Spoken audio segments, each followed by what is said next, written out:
Get up, get focused, and get into your passion as we mow everywhere we go. You know, it strikes me that we live our lives in varying shades of light and dark. I'm running through the trail right now. The sun's out bright, but right now I'm kind of running in the shade of these trees. And in just a second, I'm gonna run out into the full sun. And that's kind of normal in our life. Some days it's bright and sunny outside. Some days it's dark and cloudy.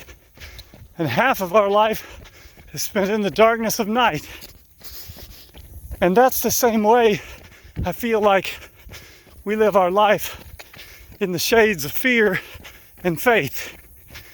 There's varying shades and episodes of fear and faith. We live part of our life fearing certain things.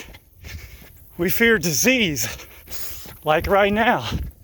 We fear a lack of resources. We fear a lack of funds. We fear that people won't like us or that we'll be rejected.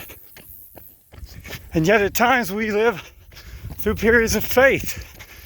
And so just like the dark and the light, we live in times and periods in our lives of fear and faith. But here's the important thing. Sometimes we can't control the darkness or the lightness. At night, it's going to be dark. In the day, it may be bright and sunny, or it may be cloudy and more shady. And in life, there are times when stressors happen and they create fear inside of us. They create anxiety inside of us. But here's the real question. How are you going to respond? If it's dark outside and I'm getting ready to go for a run, I respond by bringing my own light. I bring a flashlight or a headlamp. I accept the circumstance as what it is, but my response is what's different. And I think that's the critical aspect when we talk about fear and faith in our life.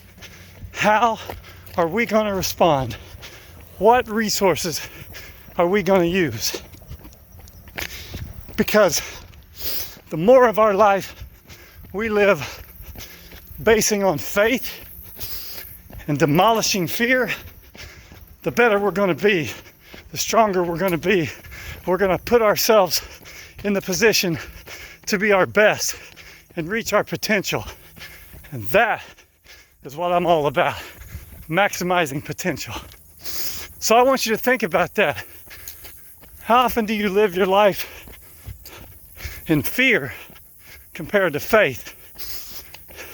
In the next few days, I'm going to talk about how we respond to the stressors that create fear and anxiety and live our life in faith. Every day's an opportunity. Put yourself in the position to be your best. Moyo, everywhere we go.